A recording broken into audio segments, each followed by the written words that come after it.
మేము బతికేదే శ్రీరాముని నమ్ముకొని, మేము నమ్ముకునేది శ్రీ ఆంజనేయుని నమ్ముకొని, మేము ఉదయం నిద్ర లెగిస్తే జై హనుమాన జ్ఞాన గుణసాగర జై కపిలి సతిలోక ఉజాగర రామదూత రామ అంజనీ పుత్ర పవన మహావీర విక్రమ బజరంగి అని హనుమంతుని తెలుసుకుంటాం. పొద్దున్న అయ్యప్పని తెలుసుకుంటాం, పొద్దున్న వెంకటేశ్వర స్వామి తెలుసుకుంటాం. ముస్లిం సోదరులు వస్తే నమస్కారం పెడతాం, క్రిస్టియన్ సోదరులను గౌరవిస్తాం, ప్రతి మతాన్ని గౌరవిస్తాం, ప్రతి ఒక్కరిని ఆదరిస్తాం. మాకంటే హిందువులు ఎవరూ లేరు, మీరు హిందూ పేరు చెప్పుకుంటున్నారు, మా అనుగుణంలో మా రక్తంలో హిందుత్వం ఉంది, కాంగ్రెస్ పార్టీ హిందూ పార్టీ అని చెప్పారు. రాహుల్ గాంధీ గారి గురించి, సోనియా గాంధీ గారి గురించి, కాంగ్రెస్ కుటుంబం గురించి మీకు మాట చెప్పాలి. వడి అడుగులు వేస్తున్న రాహుల్ గాంధీ నడుచుకుంటూ వస్తే నాన్నమ్మను దారుణంగా చంపింది ఈ టెర్రరిస్టులు. బాధల్లో తట్టుకొని బయటకు వచ్చి కాలేజీ పోతుంటే అమ్మ ఫోన్ చేసి నాన్నను సీపీరంబుతూరులో ముక్కలు చంపారని చెప్పింది. అన్ని కష్టాలు తట్టుకొని నిలబడ్డాడు రాహుల్ గాంధీ. ఆ కుటుంబం కాంగ్రెస్ పార్టీ దేశానికి ఎంత సేవ చేసిందో మీకు తెలియదా? కాంగ్రెస్ పార్టీ దేశానికి ఎంత నిలబడిందో మీకు తెలీదా? ఎన్ని ప్రాజెక్టులు కట్టిందో మీకు తెలీదా? ఎంతమందిని ఆదుకుందో తెలీదా? భారతదేశానికి స్వాతంత్రం తీసుకొచ్చిన పార్టీ కాంగ్రెస్ పార్టీ.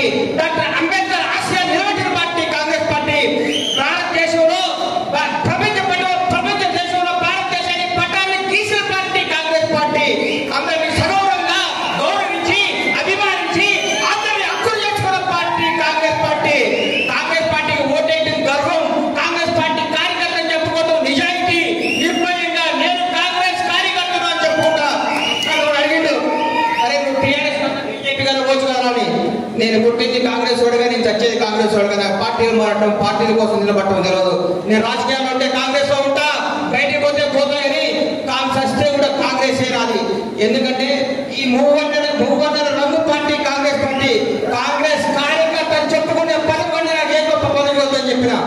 అట్లాగే మంది ఒక రాజకీయ నాయకుడు కావాల్సిన 3 లక్షలండి.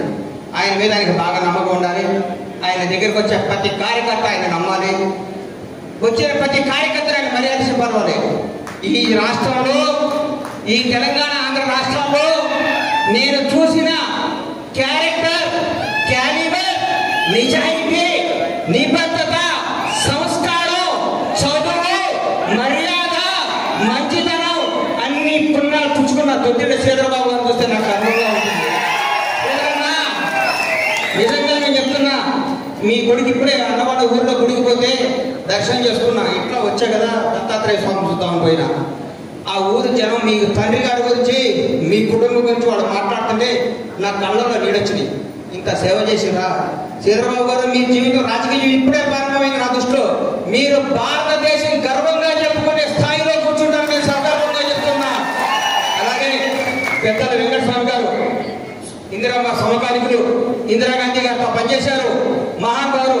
ఆయన ఎక్కడున్నా గర్వంగా ఉంది. నా మనవడు కాంగ్రెస్ పార్టీ ఎంపీగా పార్లమెంట్లోకి వస్తున్నాడని దివినున్న మనవడు చూసి ఆనందపడే రోజు మీరందరూ 1,00,000 ఓట్ల మెజార్టీతో మన వంశీ గారిని గెలిపించి సగర్వంగా వెంకటస్వామి గారి సేవలు గుర్తు చేసుకొని, వాళ్ళ తండ్రిని, వాళ్ళ పెద్దన్న గారు వాళ్ళు చేస్తున్న సేవలు గుర్తుంచుకొని ఆ బాబుని మీరందరూ దీవించి పైకి పంపించాలని కోరుకుంటూ, ఈ అవకాశం ఇచ్చిన మందరి ప్రజలందరికీ, పెద్దల చంద్రబాబు గారికి, వివేక్ గారికి, వేదిక మీద ఉన్న అందరికీ నా హృదయపూర్వక కృతజ్ఞత తెలియజేస్తూ సెలవు తీసుకున్నాను. జై కాంగ్రెస్. అస్సాం గుర్తుకే, అస్సాం గుర్తుకే, అస్సాం గుర్తుకే. రాహుల్ గాంధీ ప్రధాని కావాలి, మన డాక్టర్ వంశీ ఎంపీ కావాలి.